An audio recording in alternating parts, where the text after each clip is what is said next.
আসসালামু আলাইকুম রহমতুল্লাহ। প্রিয় বন্ধুরা, আমি মেজর ডালিম বলছি। এই বইয়ের আজকের পর্বে যে অধ্যায়গুলো পাঠ করা হবে: আমার শাশুড়ি, আমার স্ত্রী নিম্মি এবং বাপ্পির দুঃসাহসিক পলায়ন, মুক্তি ফৌজের সর্বাধিনায়ক কর্নেল ওসমানী এবং ঐতিহাসিক সিদ্ধান্ত। তো চলুন শুরু করা যাক। এই পর্বের প্রথম অধ্যায়: আমার শাশুড়ি আম্মা, আমার স্ত্রী নিম্মি এবং বাপ্পির দুঃসাহসিক পলায়ন। কলকাতা দূতাবাসের ডিফেকশনের পর চৌধুরী পরিবারের জন্য ঢাকা কিংবা পূর্ব পাকিস্তানের কোনো জায়গায়ই নিরাপদ ছিল না। কলকাতা মিশনের ডিফেকশনের খবরও আমরা জানতে পারি। এই খবর জানার পর পরিবারের সবাই বিশেষভাবে চিন্তিত হয়ে পড়েন। বাবাও ডিফেক্ট করেছেন সবার সাথে। খবর পেলাম তার এই সিদ্ধান্তে ক্ষুব্ধ হয়ে উঠেছে পাকিস্তান সরকার। প্রতিশোধের আক্রোশে উপযুক্ত পদক্ষেপ নিশ্চয়ই গ্রহণ করবে সামরিক জান্তা। সবাই একমত হলেন, আমাদের আর লালবাগে থাকা ঠিক হবে না, সরে পড়তে হবে এখনই। সিদ্ধান্ত অনুযায়ী আমি, বাপ্পি, মা ও নিম্মি বাসা থেকে পালিয়ে গিয়ে আশ্রয় নিলাম আমাদের এক ফুফুর বাড়িতে। কোনো জায়গায় বেশি দিন একনাগাড়ে থাকা ঠিক নয়, তাই আমরা পালিয়ে বেড়াতে লাগলাম বাড়ি থেকে বাড়ি। এভাবে আমরা আশ্রয় নিয়েছিলাম আনু মামার বাড়ি, শহীদ মামার শ্বশুর বাড়ি এবং আমাদের এক ঘনিষ্ঠ আত্মীয় অগ্রণী ব্যাংকের ম্যানেজার পেরু মামার বাড়িতে। সেই বাড়িতেই ঘটল এক বিভ্রাট। একদিন গোয়েন্দা বিভাগের একজন অফিসার এলেন পেরু মামার বাসায় কোনো এক কাজে। সেখানে ঘটনাক্রমে তিনি মাকে হঠাৎ করে দেখে ফেললেন।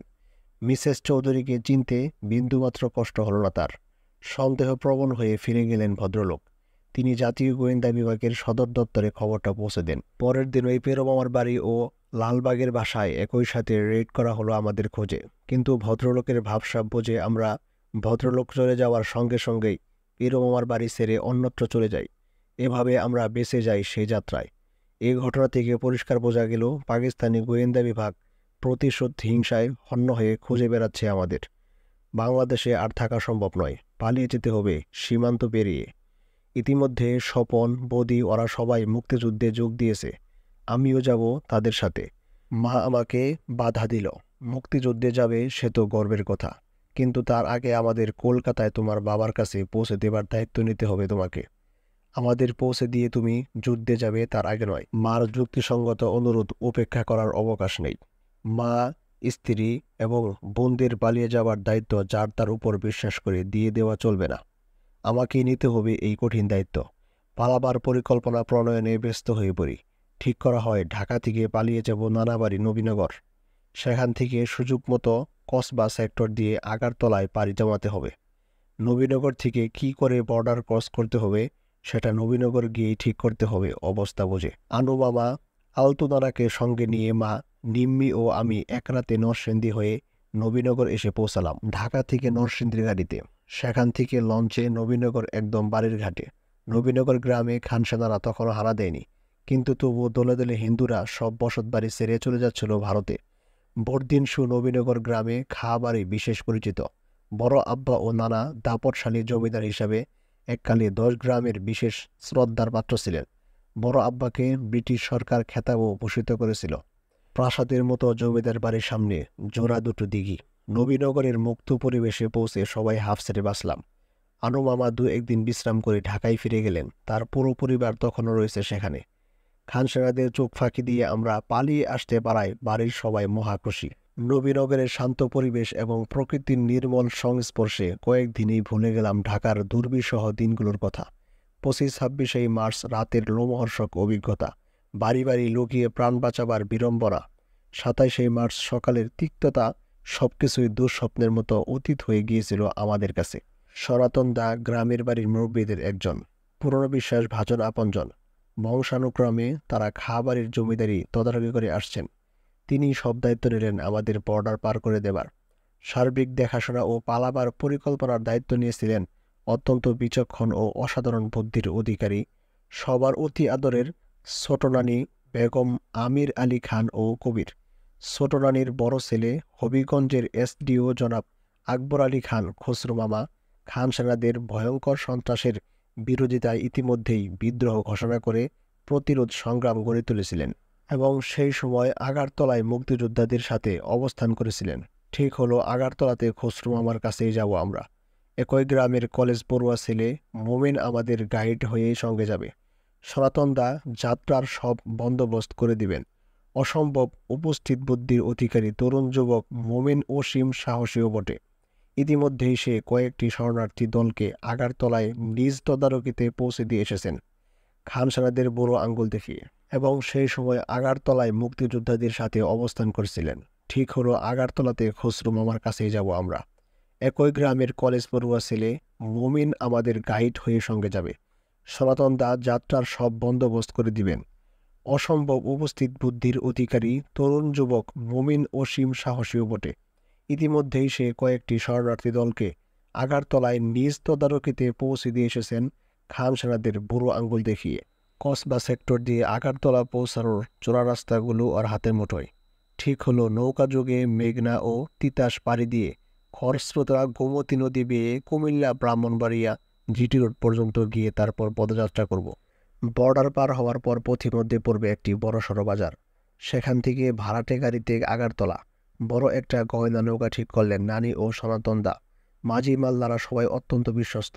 দুর্যোগপূর্ণ এক ঝড়ের রাতে আল্লাহর নাম করে মোমেন কবির ও আলতোনারাকে সঙ্গে করে নৌকায় উঠে পাড়ি জমালাম এক অজানা ঠিকানায়। দুর্যোগের রাতে খানসানাদের চোখ অতি সহজেই ধুলো দিয়ে পালিয়ে যাওয়া সম্ভব হবে বলেই ঝড়ের রাতে নৌকা যাত্রার সিদ্ধান্ত নেওয়া হয়েছিল। বদর বদর বলে মাঝি মাল্লারা মেঘনার উত্তাল বুকে অন্ধকারে নৌকা ভাসিয়ে দিল। ভালো করে সাঁতার জানি না আমি ও নিম্মি দুজনেই। ঝড়ো হাওয়ায় মেঘনা হয়ে উঠেছে বিক্ষুব্ধ। বিশাল ঢেউয়ের পাহাড় ভেঙে নৌকা এগিয়ে চলল দুলতে দুলতে। ঢেউয়ের দোলা ও ঝড়ের তীব্রতার ভয়ে জড়সড় হয়ে চুপ করে বসে আল্লাহ এবং তার রসুলকে স্মরণ করতে থাকলাম সবাই। এমনি করে সারা রাত একটানা নৌকা বেয়ে ফজরের ওয়াক্তে এক জায়গায় নৌকা বেরালো মাঝিরা। সেখানে নেমে পড়তে হলো সবাইকে। শুরু হলো পদযাত্রা। পাটক্ষেত এবং ধান ক্ষেতের আলের উপর দিয়ে কাদা মাটির উপর দিয়ে খালি পায়ে হেঁটে পাহাড়ি টিলাগুলো পার হচ্ছিলাম।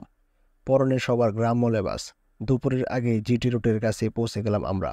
একটি পাটক্ষেতের মধ্যে দিয়ে সবাইকে লুকিয়ে রেখে মোমেন আর আমি এগিয়ে গেলাম রাস্তা রেকি করতে। কিছুক্ষণের মধ্যে ফিরে এলাম আমরা। রাস্তা ক্লিয়ার। ক্ষিপ্র গতিতে রাস্তা পার হয়ে দূরে চলে যেতে হবে যত তাড়াতাড়ি সম্ভব। দূরের জঙ্গলে গা ঢাকা দেবার আগেই খানসানাদের দৃষ্টিতে পড়লে রক্ষা নেই, নির্ঘাত মৃত্যু হবে। পরি কি মরি করে সবাই দৌড়ে ছুটে চলছিল রাস্তা ক্রস করার জন্য। আর একটু গেলেই উঁচু রাস্তা। হঠাৎ মোমিন বলে উঠল, সবাই শুয়ে পড়ুন, খানসানাদের টহল গাড়ি আসছে। তার নির্দেশে সবাই ধান ক্ষেতের কাদা পানিতে অসাড় হয়ে শুয়ে পড়লাম। চারদিকে যতটুকু দৃষ্টি যায় ছোট ছোট পাহাড়, টিলা, ধান আর পাটের ক্ষেত। লোকজনের চিহ্ন মাত্র নেই। ধান ক্ষেতের কাদা পানিতে মুখ গুজিয়ে পড়ে থেকে সবাই প্রমাদ খুঁজছিলাম যদি টহলদার খানসানারা দেখে ফেলে। ভয়ে নিম্মির দু চোখ দিয়ে পানি গড়িয়ে পড়ছিল। আল্লাহই বাঁচানেওয়ালা। খানসানাদের গাড়িটা অল্প কয়েক গজ দূর দিয়ে উত্তর দিকে চলে গেল। ওরা ধান খেতে পড়ে থাকা মানুষগুলোকে দেখতে পেল না। গাড়িটি অনেক দূর দৃষ্টির অগোচরে চলে গেলে সবাই উঠে এক দৌড়ে রাস্তা ক্রস করে অপর দিকে পাট খেতে গিয়ে বসে পড়লাম। একটু দম নেওয়া দরকার। মা বেচারির ডান পাটা কিছুদিন আগে ভেঙে গিয়েছিল ইউনিভার্সিটির সিঁড়ি থেকে পিছলিয়ে গিয়ে। ভাঙ্গা পাটা দুনিয়ে ফুলে উঠেছে। অসম্ভব সহ্য শক্তি মার। মুখ ফুটে কখনো নিজের অসুবিধার কথা ব্যক্ত করেন না তিনি। তাই শুধু বলল, একটু দম নেওয়া যাক। আমি ও নিম্মি মার পায়ের অবস্থা দেখে বুঝতে পারলাম হাঁটতে ভীষণ অসুবিধে হচ্ছে তার। বুঝতে পারলেও কিছুই করার নেই। বাকিটা পথ হেঁটেই যেতে হবে তাকে। মাঝামাঝি পথ অতিক্রম করেছি আমরা। এখান থেকে বাকি পথের সবটুকুই পাহাড়ে উঁচু নিচু পিচ্ছিল পথ। সবাই কিছুটা চিন্তিত হয়ে পড়েছিলাম, কিন্তু মুখে কিছুই বললাম না। মাকে উৎসাহ দেবার জন্য হেসে বললাম, মা তুমি দেখছি হাঁটাতে আমাদেরকেও হার মানিয়ে দিলে, কষ্ট হচ্ছে না তো? কোনো জবাব না দিয়ে মা উঠে দাঁড়ালো। আবার শুরু হলো হাঁটা। হাঁটতে হাঁটতে সন্ধ্যার সময় আমরা পৌঁছালাম সেই বাজারে। বর্ডার এলাকার বাজার, কিন্তু শরণার্থীদের ভিড়ে পুরো বাজারটাই গম গম করছে। চালের বস্তা ভর্তি অসংখ্য ট্রাক দাঁড়িয়ে আছে। মমিন বলল, আমরা পৌঁছে গেছি। ওই চাল বাংলাদেশ থেকেই পাচার হয়ে চলে যাচ্ছে ইন্ডিয়ায়। কিছু দূর এগোতেই বাজারের অন্য প্রান্তে একইভাবে দাঁড়িয়ে আছে পাট ভর্তি ট্রাকের সারি। এগুলোও পাচার হচ্ছে বাংলাদেশ থেকেই। দীর্ঘ পথ চলায় সবাই তখন পরিশ্রান্ত। একটা চায়ের দোকানে বসে পানি এবং কিছু চা নাস্তা খেলাম সবাই। খাওয়া শেষে একটি পুরনো জিপ গাড়ি ভাড়া করে আগারতলার পথে রওনা হলাম। ছোট্ট জিপটাতে প্রায় 12 জন যাত্রী ঠাসাঠাসি করে ঢোকালো ড্রাইভার। কিছুই বলার নেই, এটাই রীতি। বাজার থেকে আগারতলার দূরত্ব প্রায় 35 মাইল। পূর্ণ সেকেন্ড ওয়ার্ল্ড ওয়ার আমলের জিপ। 12-14 জন যাত্রীর ভারে আর্তনাদ করতে করতে কোনো মতে এগিয়ে চলল আগারতলার পথে। কিছু দূর যাওয়ার পর গাড়ি থামিয়ে বনেট খুলে পানি ঢেলে বুড়ো ইঞ্জিনকে ঠান্ডা করতে হচ্ছিল বারবার। এভাবেই অতি কষ্টে রাত প্রায় 12টায় আমরা এসে পৌঁছালাম আগরতলা শহরে। শহর থেকে 5-6 মাইল দূরে এক পুরা রাজবাড়িতে খসরু মামা ও আরও কয়েকজন পদস্থ বাঙালি অফিসার সপরিবারে অবস্থান করছিলেন। মুমিন জায়গাটা আগেই দেখে গেছে। জিপ থেকে নেমে রিকশা করে চলে গেলাম সেই আস্থানায়। রাজবাড়িতে পৌঁছে খুঁজে বের করতে ব্যাগ পেতে হলো না খসরু মামাকে। খসরু মামা আমাদের সবাইকে দেখে অবাক। আমার শাশুড়িকে বলল, হ্যাঁ বুঝি আপনারা? আমার শাশুড়ি বলল, হ্যাঁ, পালিয়ে এলাম। মমিন ওই নিয়ে এসেছে আমাদেরকে। ঢাকায় থাকা অসম্ভব হয়ে পড়েছিল। অধ্যায়: মুক্তি ফৌজের সর্বাধিনায়ক কর্নেল ওসমানী, তার স্বপ্ন এবং পরিকল্পনা। মুজিবনগর হেডকোয়ার্টার্সে আমরা পৌঁছানোর পর কর্নেল ওসমানী মুক্তিযুদ্ধ কিভাবে শুরু হয়েছিল, বর্তমানে এবং ভবিষ্যৎ নিয়ে এক বিশদ বিবরণ দিলেন। তিনি শুরু করলেন, তোমাদের মনে রাখতে হবে 25শে মার্চের পাক হানাদার বাহিনীর বর্বরোচিত আক্রমণের পর 26শে মার্চ থেকে শত্রুর বিরুদ্ধে প্রতিরোধ সংগ্রামে প্রথম ঝাঁপিয়ে পড়েছিলেন ইস্ট বেঙ্গল রেজিমেন্টের বাঙালি সৈনিকগণ, প্রাক্তন ইপিআর, আনসার, মুজাহিদ ও সশস্ত্র পুলিশ বাহিনীর বীর মুক্তি জওয়ানরা। 26-27শে মার্চ মেজর জিয়ার স্বাধীনতার ঘোষণায় সাড়া দিয়ে বীর জওয়ানদের সঙ্গে স্বতঃস্ফূর্তভাবে এসে যোগ দিয়েছিলেন ছাত্র, যুবক এবং আপামর জনসাধারণ। সর্বপ্রথম যুদ্ধ হয় নিয়মিত পদ্ধতিতে, আর এই পদ্ধতিতে যুদ্ধ চলতে থাকে মে মাস পর্যন্ত। শত্রুকে ছাউনিতে যথাসম্ভব আটকে রাখা এবং যোগাযোগের কেন্দ্রসমূহ তাদের কবজা করতে না দেওয়ার জন্য নিয়মিত বাহিনীর পদ্ধতিতে যুদ্ধ করা হচ্ছিল। নীতি গ্রহণ করা হয়েছিল, যত বেশি বাধা সৃষ্টি করা যায় তা সৃষ্টি করা হবে। যে সমস্ত ন্যাচারাল অবস্টিকেল রয়েছে তা রক্ষা করতে হবে। সাথে সাথে শত্রুর প্রান্তঘাতে এবং যোগাযোগের পথে আঘাত হানতে হবে। মূলত এটাই ছিল নিয়মিত বাহিনীর রণকৌশল। সংখ্যায় তুলনামূলকভাবে কম হওয়া সত্ত্বেও নিয়মিত বাহিনীর অত্যন্ত বীরত্বের সাথেই এই পদ্ধতিতে যুদ্ধ করে। কোনো কোনো ক্ষেত্রে একটি রেজিমেন্টকে 2টি ব্রিগেডের বিরুদ্ধেও যুদ্ধ করতে হয়। সংখ্যায় কম হওয়ায় নিয়মিত বাহিনীর রণকৌশলে পরে কিছু পরিবর্তন করা হয়েছিল।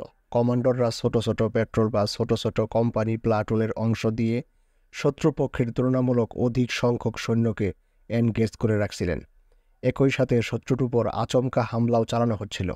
এভাবে চট্টগ্রাম, কুমিল্লা, সিলেট, রাজশাহী, দিনাজপুর, যশোর, খুলনাতে যুদ্ধ পরিচালিত হচ্ছিল। সে সময় মুক্তিযোদ্ধা কমান্ডাররা বুঝতে পারছিলেন কেবলমাত্র নিয়মিত পন্থায় যুদ্ধ চালানো সম্ভব নয়, কারণ তখনকার পর্যায়ে মুক্তিযুদ্ধ পরিচালনা করছিল সর্বমোট 5টি ব্যাটালিয়ন। তাদের সাথে ছিল ইপিআর, আনসার, মুজাহিদ, পুলিশ, ছাত্র, যুবক ও জনতা। কমান্ডাররা ছাত্র যুবকদের অল্প কিছুদিনের ট্রেনিং দিয়ে তাদের হাতে অস্ত্র তুলে দিয়ে যোদ্ধার সংখ্যা বাড়ানোর চেষ্টা করেন। এ ধরনের শক্তি দিয়ে পূর্ব পাকিস্তানি পাক বাহিনীর 3-4টি ডিভিশনকে বেশি দিন ঠেকিয়ে রাখা কিছুতেই সম্ভব ছিল না। তাদের উপর্যুপরি আক্রমণের মুখে মুক্তিযুদ্ধের প্রতিরোধ করা অসম্ভব হয়ে ওঠে। তখন ওই কমান্ডাররা অনুভব করেন তাদের প্রস্তুত হতে হবে দীর্ঘস্থায়ী গেরিলা যুদ্ধের জন্য। এই 5টি ব্যাটালিয়নকে কেন্দ্র করে গড়ে তুলতে হবে এক বিশাল গেরিলা বাহিনী। একমাত্র বিশাল গণবাহিনী পারবে শত্রুপক্ষের সংখ্যাগরিষ্ঠতাকে নিউট্রালাইজ করতে। এ গণবাহিনী এমনভাবে সংগঠিত করতে হবে যেমন মানুষের পেটের অন্ত্রে একটি শক্তিশালী জীবাণু অন্ত্রটিকে ধ্বংস করে দিতে পারে, তেমনি ভিতর থেকে শক্তিশালী দক্ষ গেরিলা বাহিনী শত্রুর অন্ত্রটিকেও বিনষ্ট করে দিবে। এছাড়া দেশকে স্বাধীন করা সম্ভব নয়, কারণ শত্রুপক্ষের সংখ্যা অনেক বেশি। ওদের বিমান বাহিনী রয়েছে, তাছাড়া সম্বলও রয়েছে অনেক বেশি।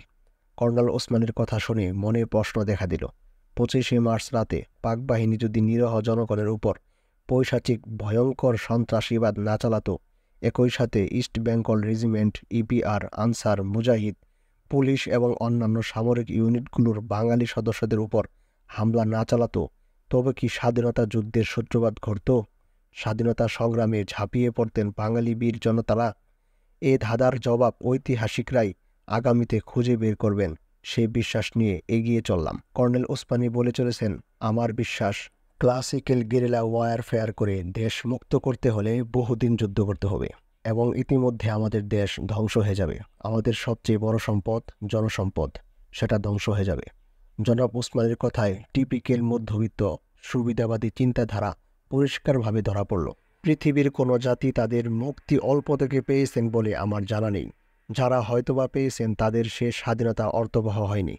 প্রসূতির আঁতুড়ঘর থেকেই বিভিন্ন চক্রান্তের শিকারে পরিণত হয়েছে তাদের সে স্বাধীনতা।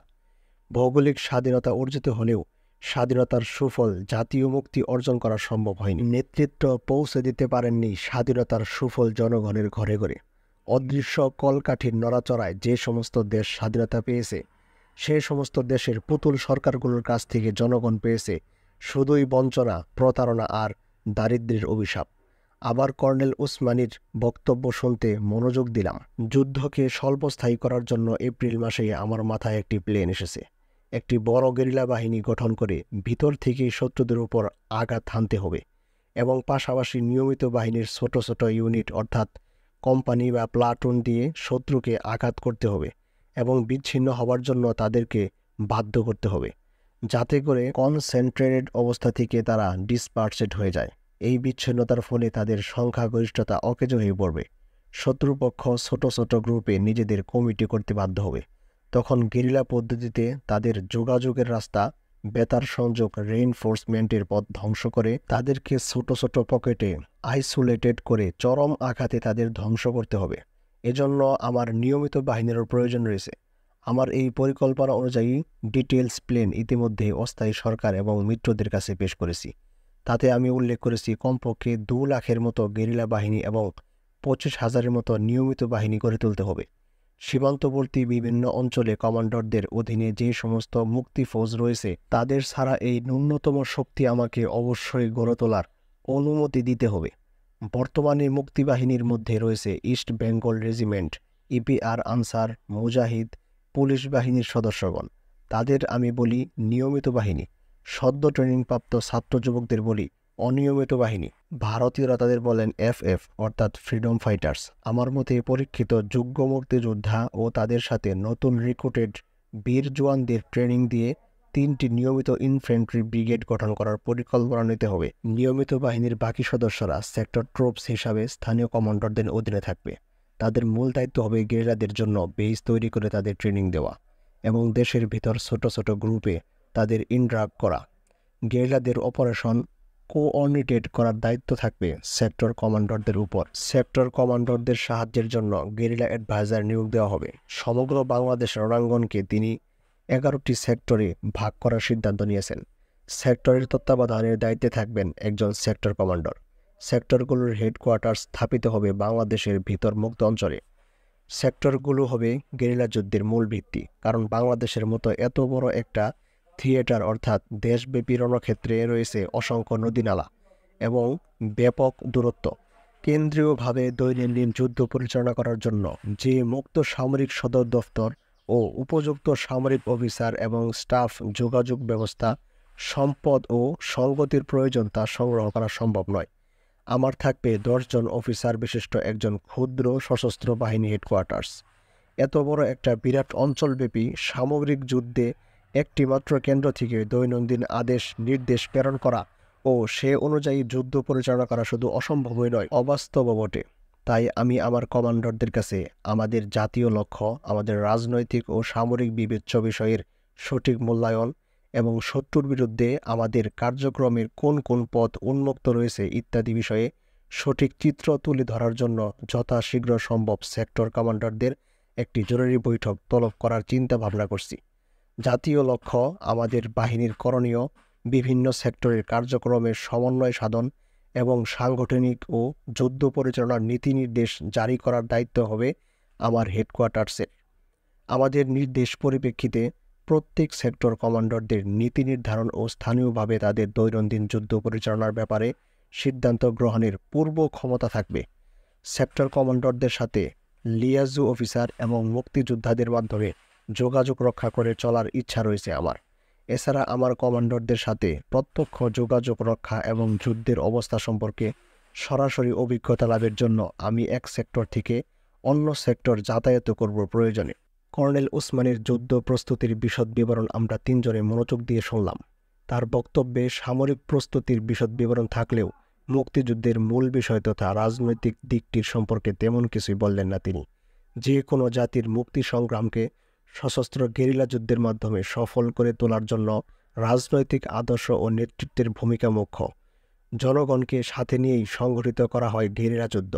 জনগণকে গেরিলা যুদ্ধে আকৃষ্ট করতে হয় রাজনৈতিক আদর্শের ভিত্তিতে, কারণ রাজনৈতিক নীতি আদর্শের মাধ্যমেই জনগণ দেখতে পায় তাদের আশা আকাঙ্ক্ষা প্রতিফলন এবং বেঁচে থাকার প্রতিশ্রুতি। তাই অতি প্রয়োজনের খাতিরেই জনগণের মুক্তি ও তাদের আশা আকাঙ্ক্ষার পরিপ্রেক্ষিতেই নীতি ও আদর্শ প্রণয়ন করে জাতীয় পরিসরে রাজনৈতিক নেতৃত্ব প্রদানের জন্য গঠন করতে হয় সর্বদলীয় জাতীয় সরকার। এই সরকার সাধারণত গঠিত হয় পরিপ্রেক্ষিত মুক্তিযুদ্ধ ও দেশপ্রেমিক রাজনৈতিক নেতৃবৃন্দের সমন্বয়ে। এটাই হচ্ছে প্রতিষ্ঠিত জনযুদ্ধের প্রতিক্রিয়া। সমসাময়িক পৃথিবীতে সমাজ বিবর্তনের ইতিহাসে পরীক্ষিত এই প্রতিক্রিয়ার বিপক্ষে একদলীয় একটি অস্থায়ী প্রবাসী সরকারের নিয়ন্ত্রণে দীর্ঘস্থায়ী ও জাতীয় মুক্তি ও সংগ্রাম সফলভাবে এগিয়ে নেওয়া কী করে সম্ভব? বাংলাদেশের স্বাধীনতা সংগ্রামের জন্ম হয়েছে দলমত নির্বিশেষে বিভিন্ন পেশার জনগণের স্বতঃস্ফূর্ত অংশগ্রহণের মাধ্যমে। রাজনৈতিক দল হিসাবে আওয়ামী লীগের আদর্শ এবং নীতিমালায় সর্বস্তরের জনগণের আশা আকাঙ্ক্ষার প্রতিফলন নেই। আওয়ামী লীগ মূলত বাংলাদেশের উঠতি বুর্জুয়া এবং পাতি বুর্জুয়া শ্রেণীর রাজনৈতিক দল। সেক্ষেত্রে আপামর জনসাধারণকে সশস্ত্র সংগ্রামে শুধুমাত্র আওয়ামী লীগের একক সরকার নেতৃত্ব দিবে কোন যুক্তিতে? ৭০-এর নির্বাচনে আওয়ামী লীগ বাংলাদেশের জনগণের কাছ থেকে ভোট নিয়েছিল আঞ্চলিক স্বায়ত্তশাসনের দাবিতে। ধর্মীয় আদর্শের আওতায় পাকিস্তানের নতুন শাসনতন্ত্র প্রণয়ন করবে সে দাবিতে। সেখানে সশস্ত্র মুক্তি সংগ্রামের কোনো অঙ্গীকার ছিল না। কর্নেল ওসমানের বক্তব্য থেকে একটি বিষয়ও পরিষ্কার হয়ে গিয়েছিল, স্বাধীনতার সংগ্রাম আওয়ামী লীগ নেতৃত্বের আহ্বানে শুরু হয়নি। স্বাধীনতার প্রথম ডাক দিয়েছিলেন অখ্যাত এক তরুণ মেজর জিয়াউর রহমান, আর তার ডাকে সাড়া দিয়ে মুক্তিযুদ্ধে স্বতঃস্ফূর্তভাবে ঝাঁপিয়ে পড়েছিল দলমত নির্বিশেষে সর্বস্তরের জনগণ। তাদের অংশগ্রহণে বাঙালি বীর সৈনিক ও নৌজওয়ানরা সংগঠিত করেছিলেন প্রতিরোধ মুক্তি সংগ্রাম বাংলাদেশের বিভিন্ন অঞ্চলে। বেঙ্গল রেজিমেন্ট, আনসার, মুজাহিদ, ইপিআর এবং পুলিশ বাহিনীর দেশপ্রেমিক যোদ্ধারাই অগ্রণী হয়ে স্বীয় উদ্যোগে গঠন করে তুলেছিলেন মুক্তি ফৌজ। স্বাধীনতা সংগ্রামের ডাক দেওয়া তো দূরের কথা, আওয়ামী লীগ নেতৃত্ব ও শেখ মুজিব কখনোই চিন্তা করেননি সশস্ত্র সংগ্রামের কথা। তাই ছিল না তাদের কোনো পূর্ব প্রস্তুতি। তাদের পার্টি ম্যানিফেস্টো, নির্বাচনী প্রচারণা এবং পরবর্তী সময়ে ইয়াহিয়া শাহীর সাথে তাদের রাজনৈতিক আলাপ আলোচনা ও অন্যান্য কার্যক্রম থেকে এই সত্যই প্রমাণিত হয়। এই সত্যকে অস্বীকার করে আজ কোন অধিকারে প্রবাসে দলীয় অস্থায়ী সরকার প্রতিষ্ঠা করে স্বাধীনতা ও মুক্তি সংগ্রামের সকল কৃতিত্বের একচ্ছত্র দাবিদার হয়ে উঠলেন তারা? মুক্তিযুদ্ধের প্রশ্নে আওয়ামী লীগের মধ্যে ছিল দ্বিধাদ্বন্দ্ব। অনেকেরই বক্তব্য ছিল আওয়ামী লীগ একাই যুদ্ধ করবে, অন্য কোনো দল বা গোষ্ঠী করুক তা হবে না। দৈনিক ইনকিলাবের সাথে জনাব শান্তিময় রায়ের সাক্ষাৎকার। এ ধরনের সুবিধাবাদী নেতৃত্বের অধীনেই দেশ স্বাধীন করে গণমুক্তির স্বপ্ন দেখেছেন কর্নেল ওসমানী। পরিকল্পনা করেছেন গেরিলা যুদ্ধ করার। অবশ্য তার কথার ফাঁকে তিনি ইঙ্গিত দিয়েছেন দীর্ঘস্থায়ী সংগ্রামের পক্ষপাতী তিনি ও তার সরকার নন। তার মানেই বা কি? তবে কি পর্দার অন্তরালে মুক্তিযুদ্ধ নিয়ে অন্য কোনো ষড়যন্ত্র চলছে প্রবাসী আওয়ামী লীগ সরকার এবং ভারতীয় সরকারের বোঝাপড়ার মাধ্যমে? তড়িঘড়ি করে অস্থায়ী দলীয় সরকার কায়েম করার মতো তাড়াহুড়া করে স্বাভাবিক পরিণতির পরিবর্তে অস্বাভাবিকভাবে বাংলাদেশকে তথাকথিত স্বাধীনতা প্রদানের ফন্দি আটা হচ্ছে কি সবার অলক্ষ্যে? ভারতীয় নীলনকশা যা আমরা দিল্লি অনুভব করে এসেছি, তার সাথে কোথায় যেন একটা যোগসূত্র খুঁজে পেলাম। তবে কি কর্নেল ওসমানীও ভারতীয় নীলনকশা বাস্তবায়নেরই একজন? কথা বিশ্বাস করতে মন কিছুতেই সায় দিচ্ছিল না। কর্নেল ওসমানীকে আমরা চিনি একজন নির্ভীক, স্পষ্টবাদী, স্বাধীনচেতা একজন বাঙালি সৈনিক হিসাবে। অবসর গ্রহণের পর হালে রাজনীতিতে যোগদান করে আওয়ামী লীগের প্রার্থী হিসাবে এমপি হয়েছেন তিনি। কিন্তু তাই বলে কোনো লোকের চরিত্র তো রাতারাতি সম্পূর্ণভাবে বদলে যায় না। তার বেলায় বা সেটা কী করে সম্ভব? একবার ভাবলাম আমাদের দিল্লির অভিজ্ঞতা সম্পর্কে তাকে খুলে বলি, আমাদের মনোভাব পরিষ্কারভাবে ব্যক্ত করি। আবার ভাবলাম আগে তার কাছ থেকে বুঝে নিতে হবে তিনি এসবের সাথে কতটুকু জড়িত। সেটা না বুঝে সব কিছু খুলে বললে হিতে বিপরীত হতে পারে। আমরা তিনজনই মহা বিপদের সম্মুখীন হতে পারি। প্রাসঙ্গিক চিন্তা ভাবনা নিয়ে উভয় সংকটে পড়লাম। আলোচনাকালে কর্নেল ওসমানী হঠাৎ করে বলে উঠলেন, আমি তোমাকে এবং মতিকে পাঠানোর সিদ্ধান্ত নিয়েছি। মতি সেক্টর কমান্ডারদের গেরিলা উপদেষ্টা হিসাবে থাকবে, আর নূর প্রধান কার্যালয়ে থাকবে আমার এডিসি হিসাবে, ব্যক্তিগত স্টাফ অফিসার হিসাবে। তার এই কথা শুনে চমকে উঠলাম। কি অবাক কাণ্ড! তাহলে কর্নেল ওসমানী আমাদেরকে নিয়ে ভারতীয় সরকার এবং প্রবাসী সরকার কি ভাবছে সে সম্পর্কে কি কিছুই জানেন না তিনি? মনে খটকা লাগলো। মনে করলাম আমাদের ব্যাপারে হয়তোবা সিদ্ধান্ত নিয়েছেন স্বয়ং তাজউদ্দিন ও ভারতীয় সরকার প্রতিনিধিরা। জনাব তাজউদ্দিন তখন পর্যন্ত কর্নেল ওসমানীকে তাদের সিদ্ধান্ত সম্পর্কে কিছুই জানাননি। আশ্চর্য! মুক্তি ফৌজের কমান্ডার চিফ এর কাছে বিএলএফ অর্থাৎ বাংলাদেশ লিবারাইজেশন ফোর্স নামের স্পেশাল পলিটিক্যাল ফোর্স গঠনের ব্যাপারে সবকিছু গোপন রেখেছেন অস্থায়ী সরকার প্রধান জনাব তাজউদ্দিন আহমেদ।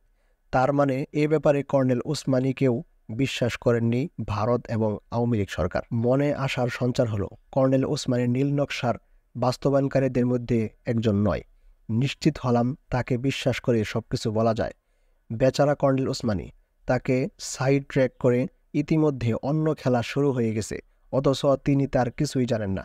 কিছুক্ষণ ভেবে নিয়ে আমি বললাম, স্যার, আপনি আমাদের গেরিলা অ্যাডভাইজার হিসাবে নিয়োগ করতে চাচ্ছেন, এতে আমরা কৃতজ্ঞ। কিন্তু স্যার, জনাব প্রধানমন্ত্রী ও ভারতীয় কর্তৃপক্ষ আমাদের নিয়ে অন্য কিছু চিন্তা ভাবনা করছেন। আপনি কি বিএলএফ গঠন করার ব্যাপারে কিছুই জানেন না? স্যার বললেন, বিএলএফ এটা আবার কি? এই বিষয়ে কি তোমরা পরিষ্কারভাবে আমাকে বলতে পারো? আমি বললাম, নিশ্চয়ই বলবো স্যার, আপনাকে বিশ্বাস করে সবকিছুই খুলে বলবো। মুক্তিযুদ্ধের কর্ণধার হিসাবে আপনার উপর আমাদের অগাধ বিশ্বাস রয়েছে। জাতির সাথে আপনি কখনোই বিশ্বাসঘাতকতা করতে পারেন না, সেটা আমাদের বদ্ধমূল ধারণা। জাতীয় স্বার্থবিরোধী যে কোনো চক্রান্তকে নস্যাৎ করে দেওয়ার মতো দৃঢ়তাও আপনার রয়েছে, সে ব্যাপারেও আমরা তিনজনে একমত। আমাদের অনুরোধ, সবকিছু শুনে আপনি উত্তেজিত না হয়ে অন্তত ধীর স্বস্তিভাবে চিন্তা করবেন ভবিষ্যতে করণীয় সম্পর্কে। যে কোনো অসতর্ক পদক্ষেপের চরম মূল্য দিতে হতে পারে আমাদের সবার। অতঃপর স্যার বললেন, ঠিক আছে, এই সমস্ত কথাগুলো আমার এবং তোমাদের তিনজনের মধ্যে থাকবে, এই কথাগুলো আমি কাউকে বলবো না। তার উভয় অঙ্গীকার, আন্তরিকতার আবেদন স্পষ্ট হয়ে ফুটে উঠছিল। আমি বলতে লাগলাম, স্যার, দিল্লিতে আমাদের সময় কেটেছে জেনারেল ওবান সিং এবং তার সহকর্মীদের সাথে। গেরিলা যুদ্ধের জন্য প্রয়োজনীয় বিষয়াদির প্রশিক্ষণ ছাড়াও রাজনৈতিক মোটিভেশন দেওয়া হয়েছে আমাদের। ভারতীয় কর্তৃপক্ষ এবং প্রধানমন্ত্রী তাজউদ্দিন আহমেদ বর্তমান অবস্থায় গঠিত মুক্তিবাহিনীর বেশিরভাগ কর্মকর্তা এবং সদস্যদের পুরোপুরিভাবে বিশ্বাস করতে পারছেন না। প্রবাসী আওয়ামী লীগ সরকারের প্রতি তাদের সার্বিক আনুগত্য সম্পর্কেও তারা সন্দিহান। প্রবাসী আওয়ামী লীগ সরকার ও তাদের দল জাতীয় মুক্তি সংগ্রামে কার্যকরী ইফেক্টিভ নেতৃত্ব সফলতার সাথে কতটুকু দিতে পারবে সে সম্পর্কেও ভারত সরকার সুনিশ্চিত নয়। রাজনৈতিক দল হিসাবে চারিত্রিক দুর্বলতা আওয়ামী লীগের রয়েছে প্রচুর। আদর্শগতভাবে রক্তক্ষয়ী একটি জাতীয় মুক্তি সংগ্রামের নেতৃত্ব দেওয়ার মতো মানসিকতা ও প্রস্তুতি কিংবা চরম ত্যাগ স্বীকার করার মতো চারিত্রিক গুণাবলীও নেই দলের বেশিরভাগ সদস্যদের মধ্যে। সেক্ষেত্রে এ সংগ্রাম দীর্ঘস্থায়ী হয়ে পড়লে নেতৃত্ব চলে যেতে পারে আওয়ামী লীগের হাত থেকে। আওয়ামী লীগের রাজনৈতিক নেতৃত্বকে চ্যালেঞ্জ করতে পারে মূলত দুটি শক্তি: চরমপন্থী রাজনৈতিক আদর্শে উদ্বুদ্ধ বিপ্লবীরা অথবা প্রাক্তন সেনাবাহিনী, আনসার, ইপিআর, মুজাহিদ এবং পুলিশ বাহিনীর সদস্যবৃন্দ। বর্তমান পরিস্থিতিতে মুক্তিবাহিনীর মধ্যে এদের অবস্থান অতি সুদৃঢ়। দীর্ঘকালীন যুদ্ধে ক্রমান্বয়ে তাদের শক্তি বেড়ে যাবে। পরিপ্রেক্ষিতে আওয়ামী লীগের রাজনৈতিক ক্ষমতা দুর্বল হয়ে পড়বে। সেই অবস্থায় ভারতের বিভিন্ন জাতিসত্তা স্বাধীনতা সংগ্রামগুলোও কেন্দ্রীয় সরকারের নিয়ন্ত্রণের বাইরে চলে যাবার সম্ভাবনা রয়েছে বলে মনে করেছেন ভারতীয় কর্তৃপক্ষ। এ বিষয়ে তারা বিশেষভাবে চিন্তিত। যেহেতু ভারত সরকার আওয়ামী লীগের নেতৃত্বের বাইরে অন্য কাউকে বিশ্বাস করছেন না, সেজন্য সিদ্ধান্ত নেওয়া হয়েছে একমাত্র আওয়ামী লীগের নিয়ন্ত্রণেই পরিচালিত করতে হবে বাংলাদেশের স্বাধীনতা সংগ্রাম। যুদ্ধকালীন সময় এবং যুদ্ধের পরবর্তী সময় এই উভয় অবস্থায় আওয়ামী লীগ সরকারের নেতৃত্বের বিরুদ্ধে যে কোনো হুমকির মোকাবেলা করার জন্য বিশেষভাবে গঠন করা হবে একটি সম্পূর্ণ রাজনৈতিক সশস্ত্র বাহিনী। বাহিনীর নাম হবে বিএলএফ, বাংলাদেশ লিবারাইজেশন ফোর্স। এই বাহিনীর সংখ্যা হবে প্রায় 1 লক্ষ। আওয়ামী লীগের স্থানীয় নেতারা এবং কেন্দ্রীয় যুব ও ছাত্র নেতারাই বিভিন্ন অঞ্চল এবং যুব শিবির এবং শরণার্থী শিবির থেকে সহযোগিতা করবেন এই বিএলএফ গঠনের ব্যাপারে। এই সমস্ত সদস্যদের ট্রেনিং এর ব্যবস্থার ভার গ্রহণ করবে ভারতীয় সেনাবাহিনীর বিশেষ সদস্যরা। ট্রেনিং শেষে ওদের ভরণপোষণ এবং স্থাপনা করা প্রভৃতি বিষয়ে সবকিছু করবে ভারতীয় কর্তৃপক্ষ। এই বাহিনী সংক্রান্ত বিষয়ে বাংলাদেশের সরকারের প্রধানমন্ত্রী জনাব তাজউদ্দিন আহমেদ এবং আমরা তিনজন ছাড়া কেউ কিছু জানতে পারবে না। আমাদের দায়িত্ব পালন করতে হবে ভারতীয় সেনাবাহিনী ও প্রধানমন্ত্রীর মাঝে লিয়াজু অফিসার হিসাবে। এই বাহিনীর মূল কাজ হবে স্বাধীনতা উত্তরকালে সরাসরি প্রধানমন্ত্রীর নিয়ন্ত্রণে থেকে আওয়ামী লীগ এবং তদীয় সরকারের স্বার্থ রক্ষা করা। পরে প্রয়োজনে এই বাহিনীর নাম পরিবর্তন করে রাখা হতে পারে মুজিব বাহিনী। কোনো সন্দেহ অথবা ভুল বোঝাবুঝির উদ্রেক যাতে না হয় তার জন্য যুক্তি হিসাবে প্রচারণা চালানো হবে এই বাহিনী সৃষ্টি করা হয়েছে বিশেষ এক প্রয়োজনে। শেখ মুজিবকে পাকিস্তানের কারাকুটির থেকে মুক্ত করে আনার জন্য এদের দায়িত্ব দেওয়া হবে। রিক্রুটমেন্টে সাহায্য করার জন্য ভারতীয় সরকার ইতিমধ্যেই 4 জন যুব ও ছাত্রনেতাকে সিলেক্ট করে নিয়েছে। তারা হলেন জনাব শেখ ফজলুল হক মনি, সিরাজুল আলম খান, আব্দুর রাজ্জাক এবং জনাব তুফাইল আহমেদ। পরবর্তীতে তারা বাংলাদেশের আপামর জনসাধারণের কাছে 4 খলিফা বলে পরিচিত লাভ করেন। রাও অর্থাৎ রিসার্চ অ্যান্ড অ্যানালাইসিস উইং ভারতীয় গোয়েন্দা এজেন্সির প্রধান জেনারেল ওমান সিং এর সার্বিক তত্ত্বাবধানে দেরাদুনের অদূরে চাকুরাউলে এদের ভারতীয় সেনাবাহিনীর বিশেষ সদস্যরা ট্রেনিং দিবে। ট্রেনিং পর্যায়ে এবং পরবর্তীকালে ওদের রিঅর্গানাইজ করার দায়িত্ব ভারতীয়দের সাথে আমাদেরও থাকতে হবে। মানে পর্যায়ক্রমে আমরাও হয়ে পড়ব মুজিব বাহিনীর সদস্য। আমাদের কথা শুনে কর্নেল উসমানী আশ্চর্য হয়ে গেলেন, হতবাক হয়ে গিয়ে বললেন, কি আশ্চর্য বিষয়, এই সমস্ত ব্যাপারে আমি কিছুই জানি না। যেমনি হোক প্রধানমন্ত্রী থেকে এই সমস্ত বিষয়গুলো বিভিন্নভাবে জেনে নেওয়ার জন্য চেষ্টা করতে হবে।